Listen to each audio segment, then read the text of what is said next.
Season 3 of The Past is here. I know it's long overdue. We have a new intro. We still got the same content. Well, actually, it's a little bit of new content because there's new things going on in 2019. So buckle up. We got a lot of things to talk about on The Past.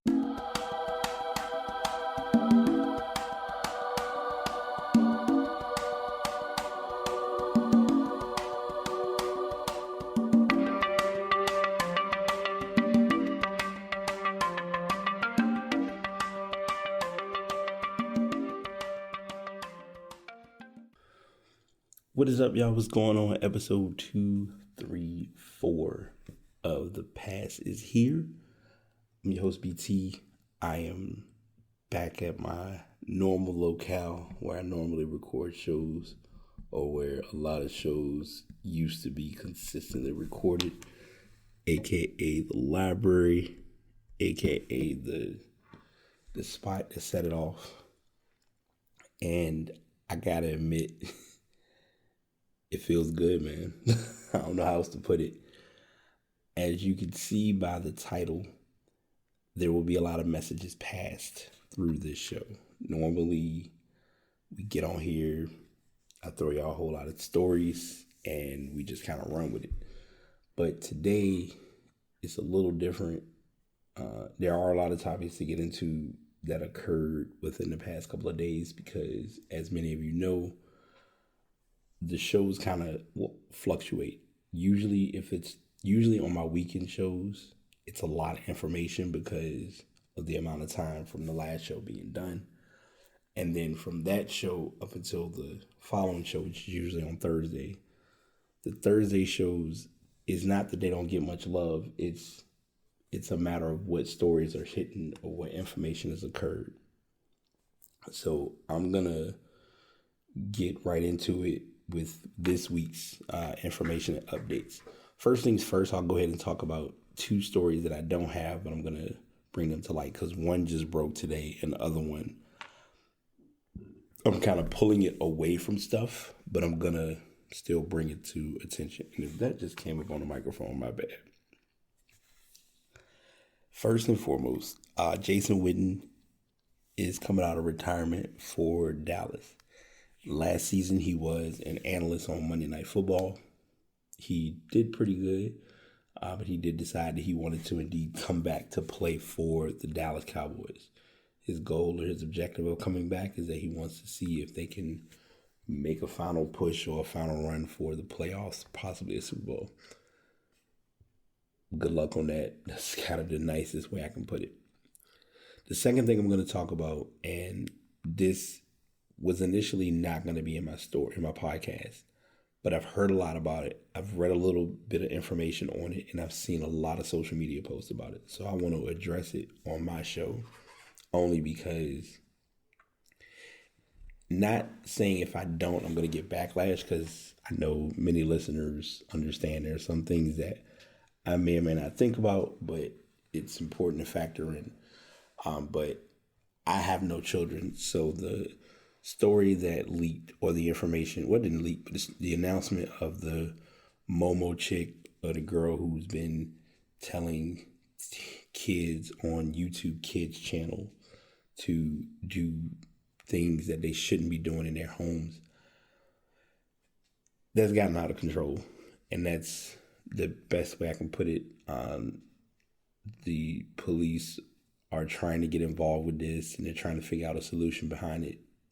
And I mean, the easiest thing to do is kind of almost place the connection with YouTube and saying, hey, pull or unplug that person's channel. And that way you won't have those issues or wouldn't run into that. But with anything, we don't make things simple. We kind of find ways to make stuff complicated.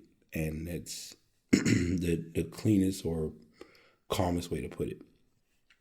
So I want to get those stories out the way. Like I said, there are no specific tabs or placeholders for those, but I wanted to at least mention them before we get too far into today's actual content that I have.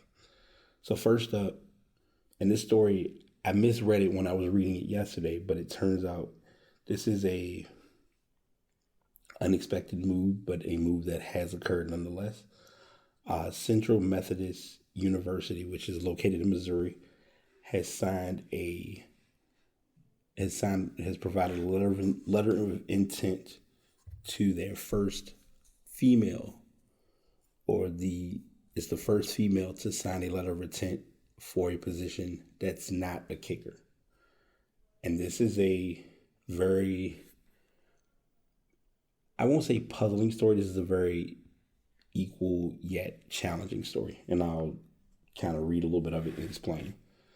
So Tony Harris made history on Tuesday, becoming the first female football player at a skilled position to sign a letter of intent, accepting a scholarship to the Central Methodist University in Miami. She made news when she was offered a scholarship back in January of last year to play at Bethany College, an NAIA school in Kansas. She's 5'7", 164 pounds. She is a safety who's been playing at East Los Angeles College in California for the past 2 seasons, and now is going to be going to Central Methodist. There is a kicker who plays for Arizona named Becca Longo. She plays for the Division II team. Well, she's from Arizona. She's playing for Adams State, which is in Colorado. Shelly Osborne signed with Campbellsville University in Kentucky, but she was not initially on scholarship. The defensive back later received a partial scholarship while enrolled at the school. They give a little bit of backstory saying she started playing football. Harris played at age 6. She eventually played wide receiver and cornerback. She missed the 2017 season, but had 3 tackles and 1 tackle for a loss in 2018. She was featured during the Super Bowl in a Toyota commercial. She's had a difficult time finding a JUCO or junior college that would let her play, which is how she wound up at East LA College. Her goal is to play in the NFL, but for now she is content with the opportunity ahead of her at Central Methodist. I'm gonna say what I said, but I'm gonna say it as me as possible. She's playing corner, so, you're playing the game, so you know what you're signing up for. And if the team is going along with it, there are a lot of risks in doing this. And it's the media spotlight that can come with making this type of a decision, which is a huge decision. Like, don't get me wrong. We can't really say whether she's going to do bad or do good, because with this being a story that's on ESPN, it then puts pressure on a station or a network such as ESPN to try to find ways to present her story or her play on the field. Do I feel like we're going to see any plays? We'll see a couple. If she makes any key tackles, then it would make sports in her top 10. But as far as getting a weekly track of matches played by Central Michigan or Central Methodist, I don't see it. But that's the early way of looking at it. I think it's good. It is good for the sport that is a transition. The thing that I'm looking at or thinking about is this is something that can pave a possible idea for getting a women's league in sports, which could generate more profit for different colleges. Now, that's a down the pike idea. That's also going to be the matter of if schools would actually sign on with doing it, funding, a lot goes into that. So that's something to think of or possibly look at with this scenario, with this option. Sticking to college, Sean Miller and Will Wade, who are both coaches with Arizona and LSU, they both were subpoenaed based on the corruption trial, as many of you have heard me speak on various times in the podcast.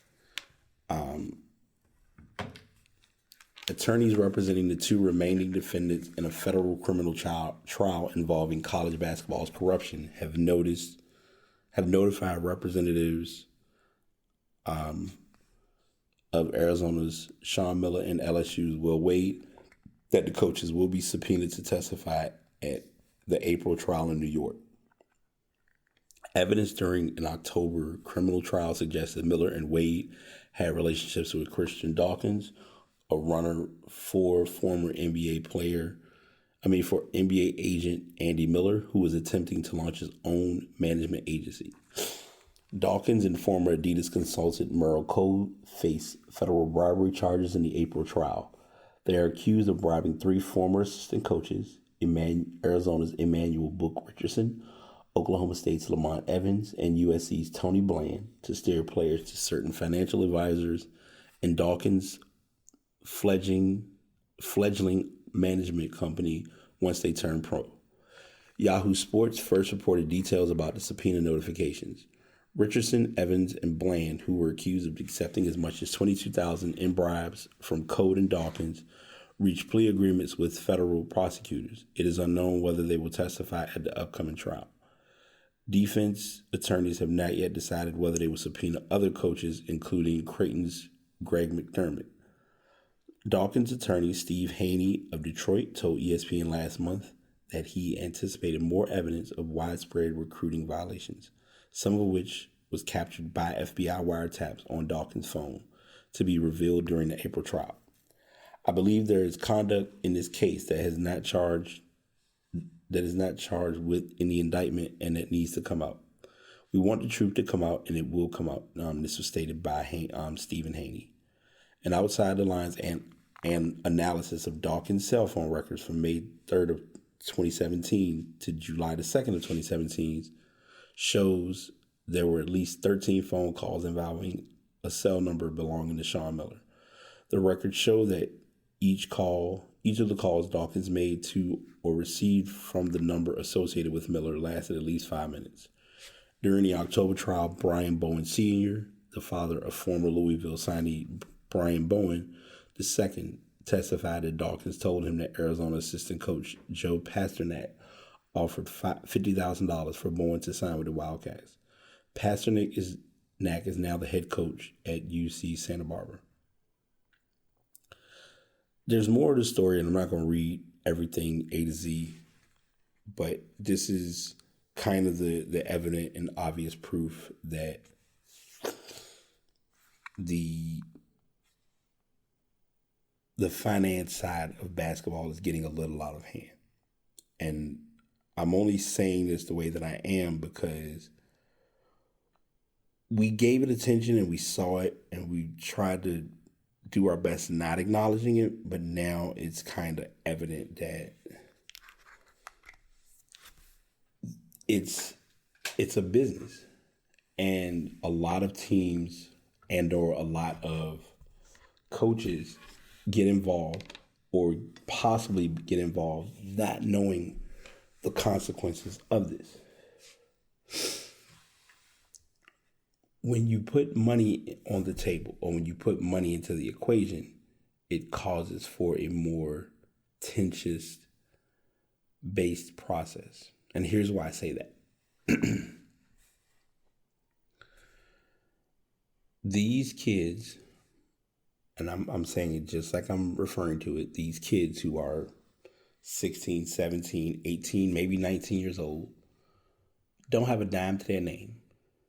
And the typical kid who's in high school, and you're kind of almost envisioned of looking at this as a freshman in high school. Your main focus is to get the money or to get to the NBA. So if I know I have a chance of funneling in or getting to that platform, whether I don't know if it's going to affect my academic eligibility or someone else's, I'm taking that opportunity. Wade, in hindsight, in LSU's case, it's very rocky and it's very rough because if you look at the scenario involving Ben Simmons going there and how that all played out, it looked very weird only because everyone knew when Ben Simmons went to LSU, he was going to the NBA. There really wasn't even a thought of college basketball or looking good for college basketball in his window. Arizona, what made theirs tough. Now, I want to make sure I'm telling this part of the story because I know with Wade, I don't know the full story because I know with Wade, him being here at VCU, but then I know he also left and got the job in LSU. But you look at Arizona, you had who was considered the number one prospect on the NBA draft boards. Everyone in their right mind knew DeAndre Ayton was going to the NBA. He was going number one. Not to make mockery of it, he hasn't had the best rookie campaign. Phoenix sucks. Tell it like it is. But outside of that, if you believe for a moment that somebody ain't gonna hand a kid that's 17, 18 years old that's really not been in America that long some money or giving his family money and he gonna say, no, I'm good. Come on, man. Like, let's put, let's stop trying to like make this like we don't see it in black and white for what it is.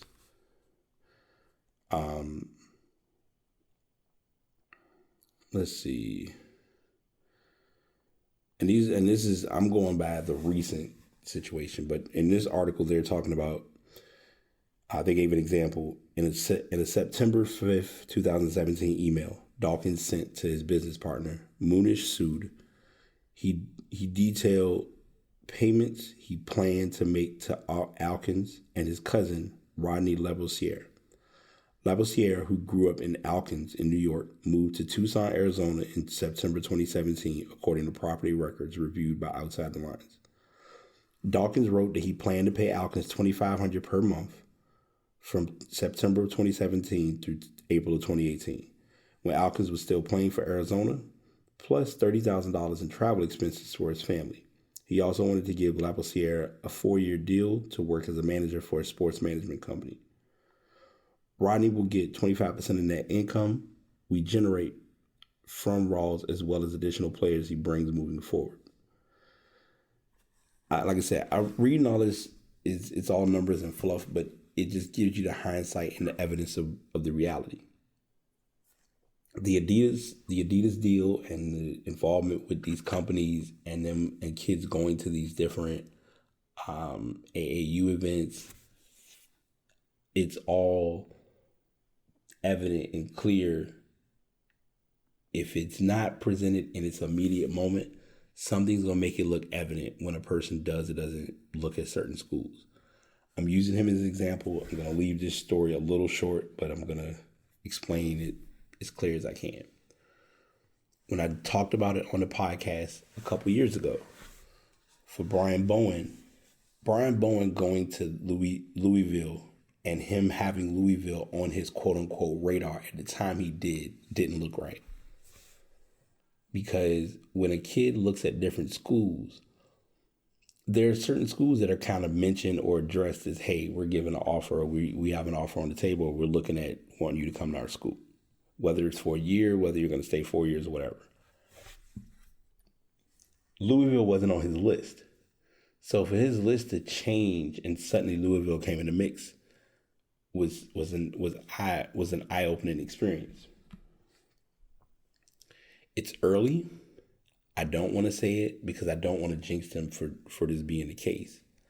I hope Zion wasn't in that category because at one point, if you really look at it, Zion was one of your number one draft prospects, and this was when he was in high school. It was already clear he was going to be. He was your number one prospect out of high school. And when when everyone was looking at players and he was looking at what school he wanted to go to, he didn't really mention him in many schools. And out of nowhere, Duke came up. And I think Kentucky was on the list, but Duke was one of the first ones that I definitely recall being like, hey, this could be the move. But it was just interesting to me because instead of going to Kentucky and being the guy, you went to Duke to be with sets of the guys. And I mean, now I know it's after the fact, and everyone's questioning and wondering what's going to happen with him based on his injury. But I just hope nothing comes back and looks suspect or shady with Duke getting like top recruits like that. And I know, like I said, Coach K has been lately pulling a book from John Calipari, which I have no problem with, because within the next few years, I feel like it's going to be changed with how players go or transition from high school to the NBA. They've already made this proposition to lower the age limit, and they're also introducing what's called the G League select contracts. This already has come up as a question or a concern because of LaMelo Ball. Not an article, but I'm going to talk about it too while we're on it. LaMelo has the opportunity to go to he's basically not going to be looked at for any colleges. He has to kind of accept that. It's just reality.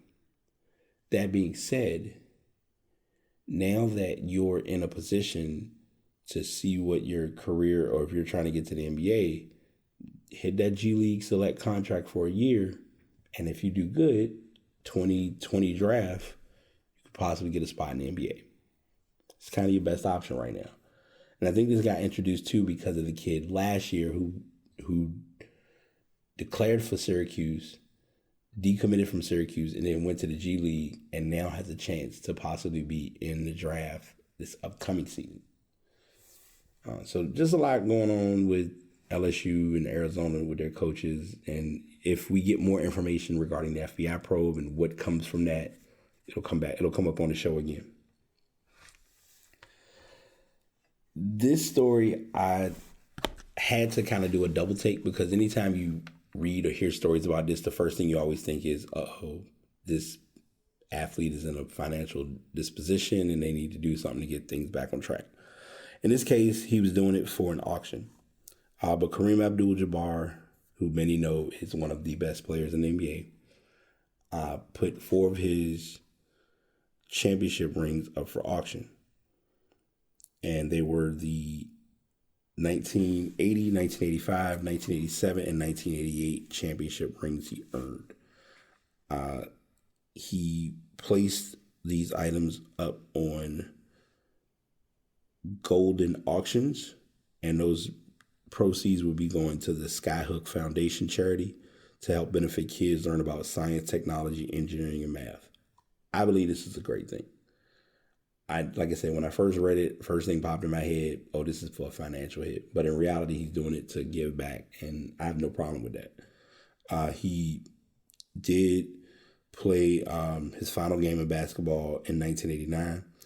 He finished with scoring 38,387 points, which we are right now, everyone's looking to see if it's possible, if LeBron is going to break that, because that's kind of the window or the scope we're looking at this time.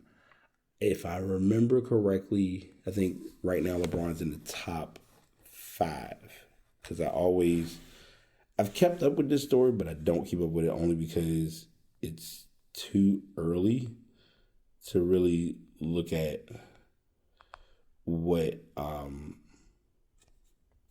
who's doing what in that specific window. Let's see, because I this is always like that weird list, and right now, so currently, LeBron is the only active player. LeBron and Dirk are the only players that are active on this list. We're not going to count Carmelo. We're not going to count Vince. Carmelo's 19th. Vince is 21st. Dirk is on the list as well. LeBron has 32,195 points. Within a couple of weeks, he could likely pass Jordan. I don't think he's going to reach Kobe this year. And that's kind of the cleanest way I can look at that. But anyway, when it comes to choosing, Kareem went on to say, when it comes to choosing between storing a championship ring or trophy in a room or providing kids with an opportunity to change their lives, the choice is pretty simple. Sell it all. Looking back on what I've done with my life, instead of gazing at the sparkle of jewels or gold plating celebrating, something I did a long time ago. I'd rather look into the delighted face of children holding their first caterpillar and think about what I might be doing for their future. That's a history that has no price. Kareem is currently 71 years old. He is on a solid financial path and is not selling items due to money trouble. The rings are starting at a minimum bid of $60,000. On the website are game worn jerseys, uniforms, trophies, and even various keys to cities that he's received. He is a 6-time NBA champion. He won his first ring as a member of the Bucks, followed by 5 with the Lakers.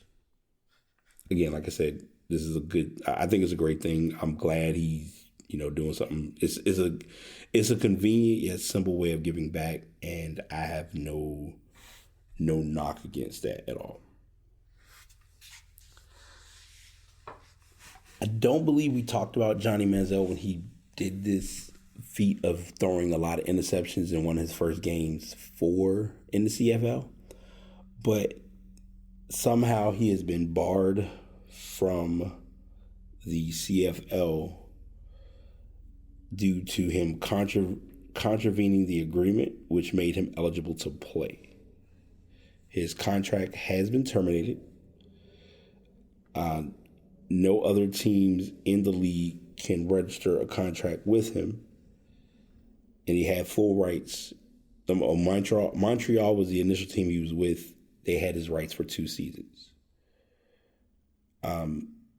The commissioner stated that they advised Montreal that Johnny had violated one of the conditions we had set for him to be in our league, and Montreal announced his release on Wednesday. We didn't release the terms of those conditions then, and we're not going to do that now. We're trying to do what we believe is in the best interest of the entire league. The conditions we set, we thought were the right ones. Those conditions have been violated, and we feel it's best, and Montreal feels it's best to let Johnny move on. And we think it's best for our league that he do the same, and we wish him well.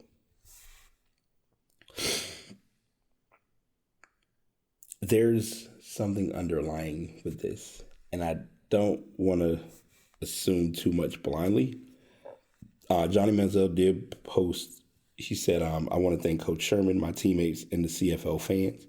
My time there reestablished my love for the game of football and the work that goes into it. I look forward to exploring new options within the United States.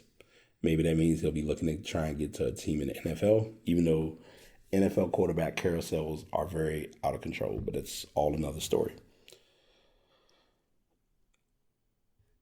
Something was done that they're not wanting to say. I don't know if it's any substance abuse or if it's and I'm reaching with substance abuse, so don't come for me.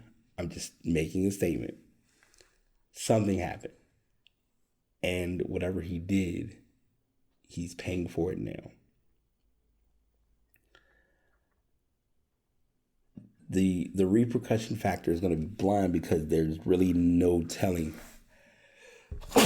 how this wedge between his relationship with CFL as well as his possible relationship with the NFL may go. This brings up a very good question and a very good point that I'm going to address, because I feel like it's going to be brought up if it hasn't already been brought up on any sports show. Between Colin Kaepernick and Johnny Manziel, which one gets into the NFL to play again first? If Manziel gets into the league before Kaepernick, even with the collusion case being resolved and put behind him, that tells you a lot about the NFL. It's tough to me because for the longest time, fans were supportive and commended the NFL for things that they did. Now, everyone is trying everything in their power to not turn their back on the NFL, but the NFL consistently gives them ammunition to leave them with no choice but to turn their back on the NFL. I know that's like a weird way of saying it, but that's in my brain how I'm thinking of it. Is you have what would be considered one of the worst and most challenging quarterback carousels in the NFL. And I'll make this challenge to any of my listeners who are football fans or who watch football and keep up with football, even if you're not into it because of you boycotting or whatever. Name 10 solid quarterbacks in the NFL right now. Just give you some time. Just think about 10. Now, if you have those 10, if you need to pause the podcast, you can do that. Then you can continue. After you think of those 10 artists or those 10 quarterbacks, I want you to think of what team they're on and also think of who their backup is and or who's the third string on that team. If you don't know either of those answers or you can't come up with the top 10, that's telling you where we are with quarterbacks in football. That's why I think everyone's looking for the Kyle Murray story to really do great things. Because everyone knows Baker Mayfield starts for Cleveland.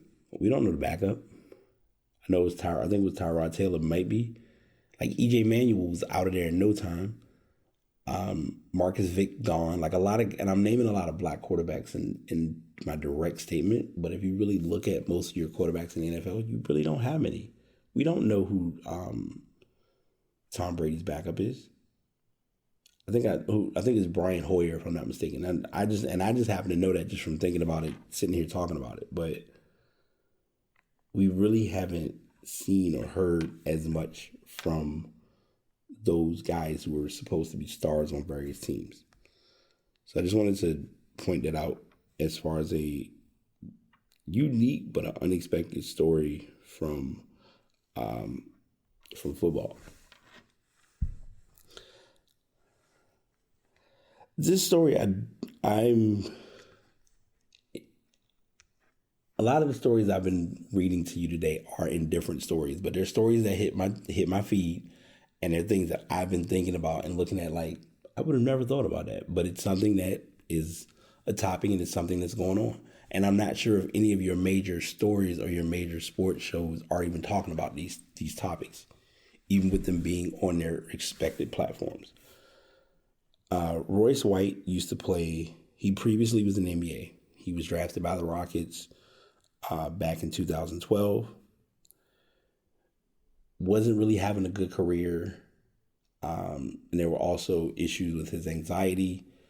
The NBA really wasn't treating his anxiety the way he wanted it to be treated. He was trying to bring awareness to anxiety. The NBA didn't like that. He basically took it in his best interest to play overseas. He'd been playing overseas for a while and has won a couple championships in some of the overseas divisions. Great, cool, no big deal. Now he's looking to possibly join the MMA. Most of all, get a UFC belt. Now he is 15 pounds short of the heavyweight limit. As far as his career, he was in college hoops. He averaged 13 points, 9 rebounds, 5 assists. He was under various contracts, played a couple games, let go, played summer league. He does have an anxiety disorder. He was, outspoken about this and based on mental health awareness.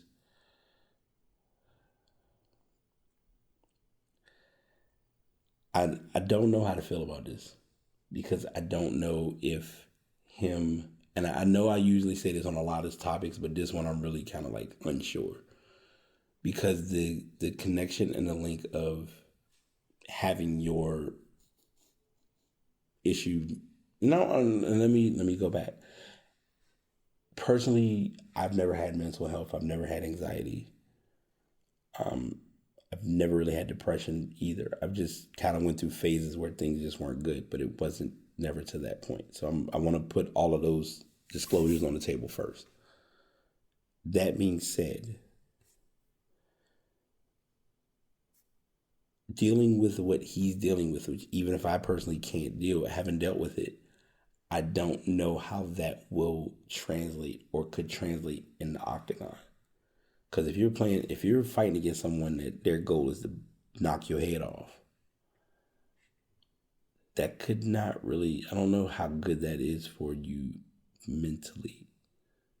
Physically, we already know. You catching a beating off rip. That's just, there's no cute or fancy way of saying it. He did give a statement saying, "I've always been a fan of the fight since I was young. I played point guard as a 265-pounder in the NCAA. In order to do so, not only do you have to have great core vision, you have to have a great tempo and great footwork.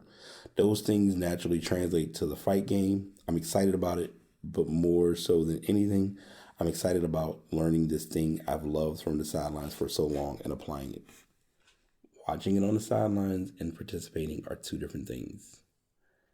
I say this because my friend understands this and I'm willing to accept it. And I think that's why I've never done it for just my personal preferences.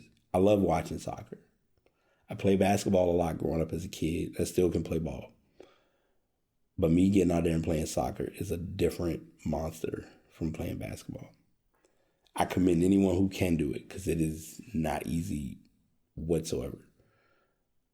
All I'm going to say is if your mind is in it and it's something that you want to do, I'm all for seeing anyone succeed and progress in anything in life. That's an across the board universal statement. But this is one of those ones that got to be thought out a little bit better. Just my quick hot take on it. Those are all our stories we have today for sports. There are some more sports stories that are weirdly in the ass of the week category. There weren't many asses of the week per se, but we'll get into those in a bit. Have a few things in the stuff department that I want to jump into. I've already talked about the Momo chick. Kid parents, if you have children who are watching videos on YouTube, please be be careful and cordial in what they're watching or what they're doing. That's kind of my nicest way of putting it. First up, the Kinect. I'll go ahead and give a backstory. The Xbox 360 came out. They sold the 360s for a while. Everybody was buying them. Ooh, they're great. They wanted something that was going to be innovative. I think the Wii was out or coming out at the time, and both the Wii and the Wii U had the feature of the sensor bar. And so PlayStation was doing the little wands. I forgot what they're called now. So Xbox was trying to find that way to keep up and stick with what was going on around them. So their option or decision was to make the Kinect. The Kinect was a great accessory. You could use it to play different games. It was very receptive to sound and noise and motion. A lot of games, dancing games, it was spot on for that.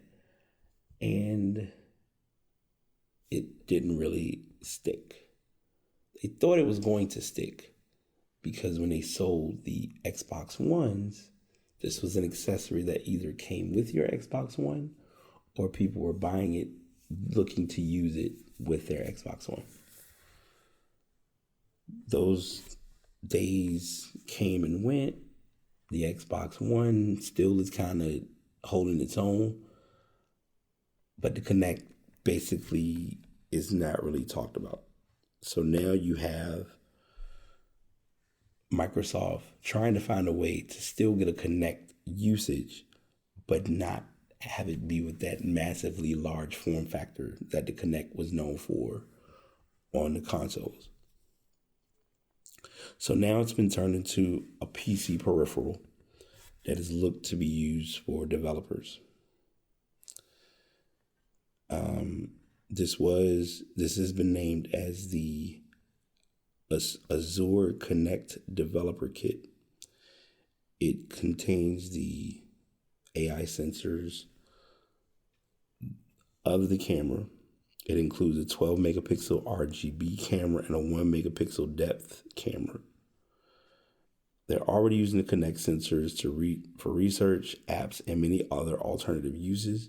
And the smaller sensors should open the Kinect up to even more uses. They're pricing this at $399, and it will be available in the US and China starting out.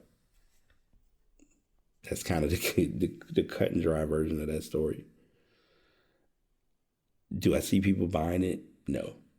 Well, let me rephrase it. Do I see everyday people buying it? No. Do I see consumers who are tech guys who really are into it buying it? Actually, no. This is going to be for those people who are looking to develop like dev work and could implement this into their product categories or whatever.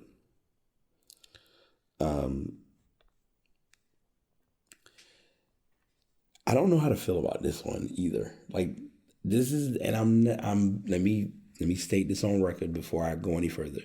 These are not stories where everything is, I don't know how to feel about it. This is one of those ones where, as consumers have a goal with phones. Let me emphasize that. With phones, there's a goal.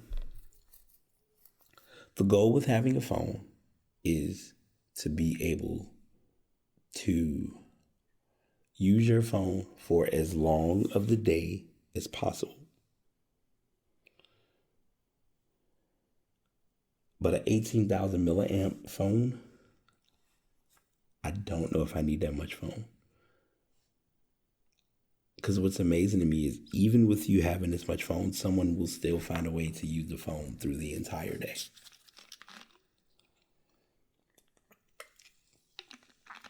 And this one is being made by Energizer.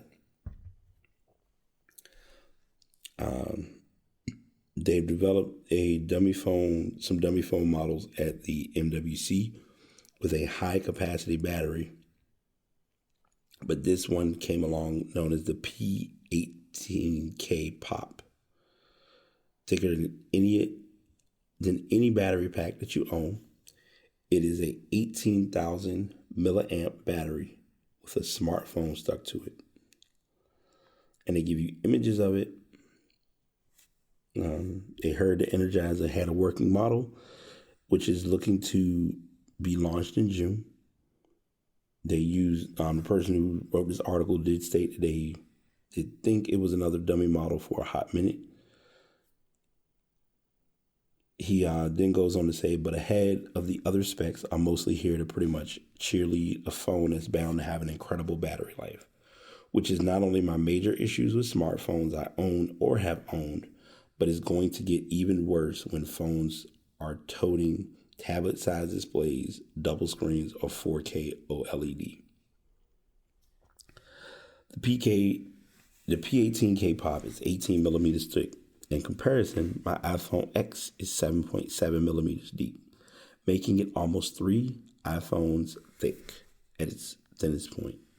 I really like the deep blue turquoise color on the phone, but when I picked it up, I chuckled. Your fingers have to wrap around the entire edge to handle it. It's so thick. You could definitely hurt someone with it. Inexplicably, the phone's rear camera still juts out. Otherwise, the major takeaway from the detailed spec sheet is they're using USB-C.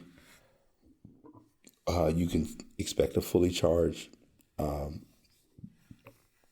in a matter of 8 hours. I translate that to mean you could charge the whole thing overnight. Sadly, there's no wireless charge feature where you could share some of those milliamp hours with a buddy. Turn off, but hey, that's no surprise.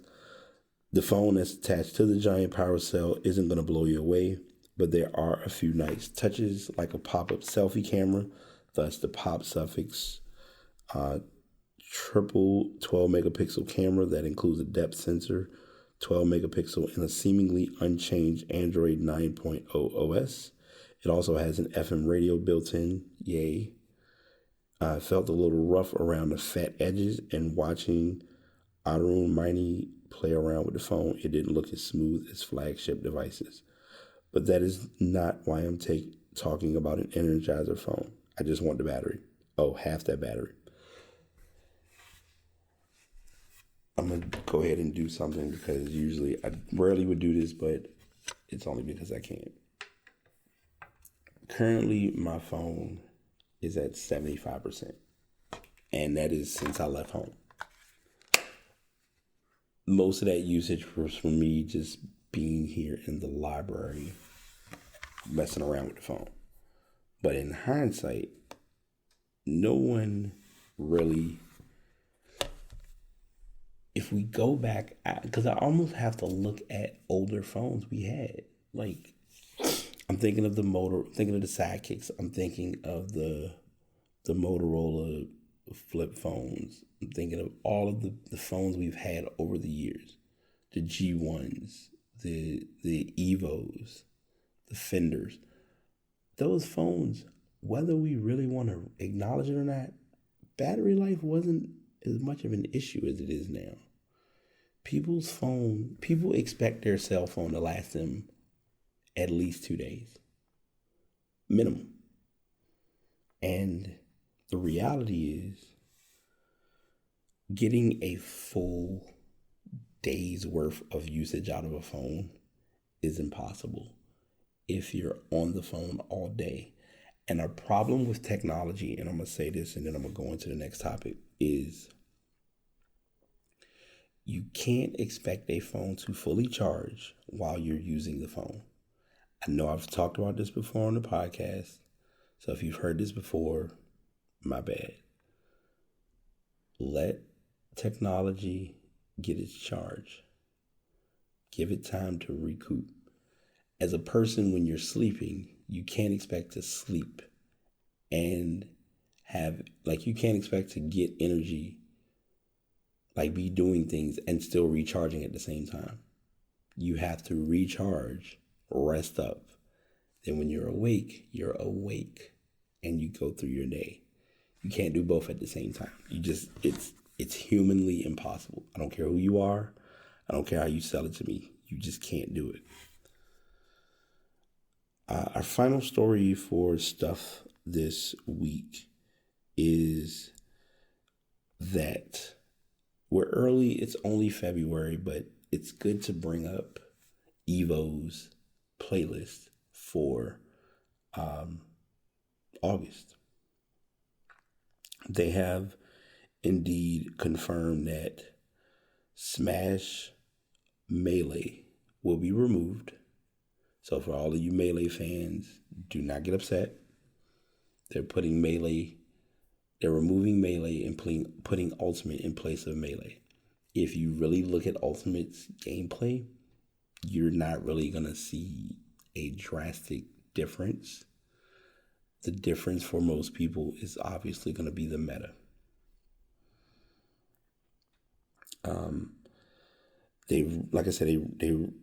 They've introduced the roster.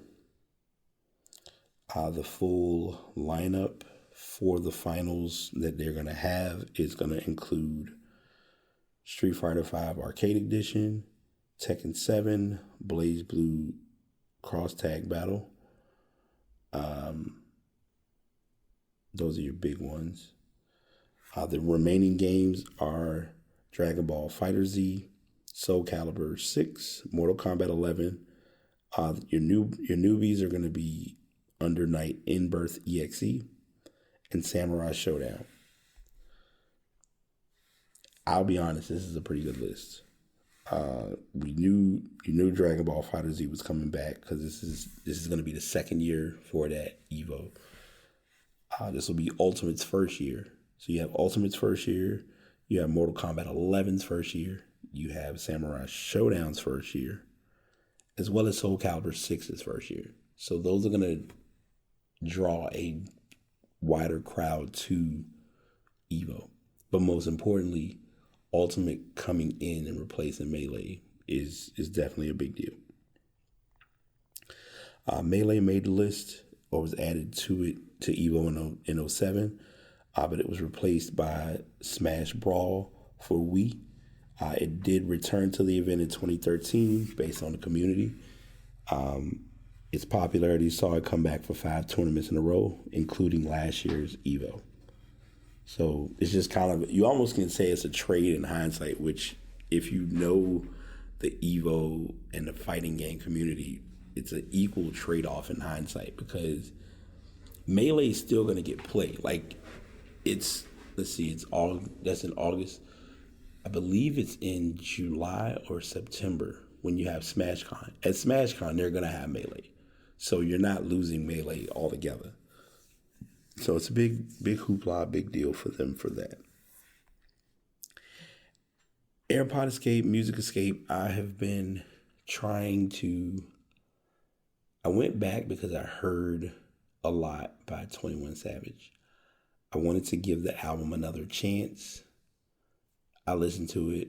Still got to fully listen to it, but I think this time I really do like it. I did share this already on the last show. I did like Offset's album, so I've been listening to that a little bit more.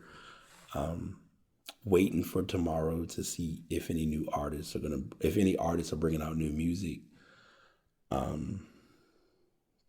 It's a stretch. We might get Rihanna. A source is kind of hinting that Solange may have her album coming out within the next month. So I'm ready for that, because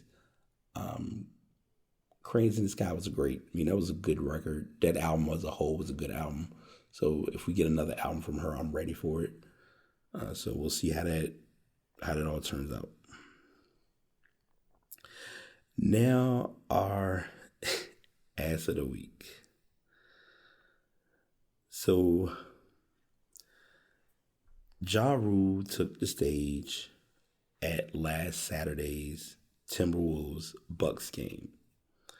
He was wearing the old Bucks jersey, and he was on the court getting ready to do his set. And it was supposed to be based on there being a 90s theme. But in reality, his album came out at the end of 99, or like mid to like early, like summer 99, like summer 99 going into 2000. Because I remember when Holla Holla came out, because I always have, and matter of fact, I'll ask this to everyone listening tonight or today: which song is worse between 50 Cent Wanksta and Ja Rule Holla Holla? Take your time, come up with an answer on your own terms. But Ja Rule did do his was getting ready to do his performance, and he attempted to, ask the crowd if they were ready.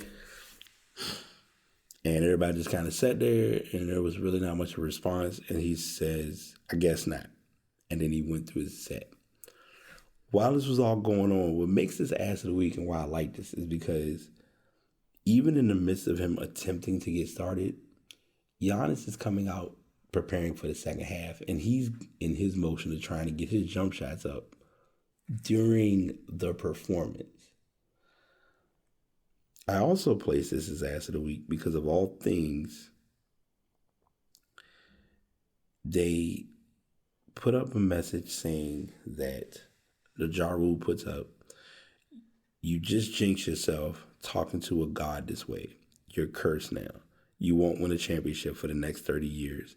And Cat is leaving. Apologize and I'll lift the curse." So he put this curse on the Timberwolves.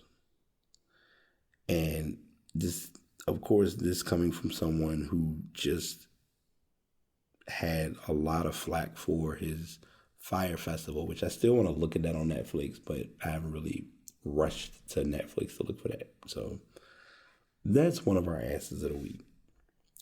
Second ass of the week, I'm kind of going to place this one on Boston. They show players from the Portland Trailblazers who were stuck on an elevator for 30 minutes at a practice facility in Emerson College, which is located in Boston. Enes Kanter and Myers Leonard both tweeted videos of 8 members of the team passing the time while they waited for the elevator to get fixed. Damian Lillard coincidentally was on the elevator as well. Eventually, they crawled out of the elevators to get cheers from other bystanders. And it looks like we just got a huge story, so I'm going to go ahead and share it now while I'm thinking about it.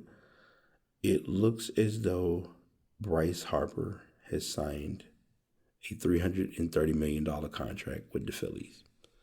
His goal was to get over 3. Mission accomplished. Question is going to be how many years he got.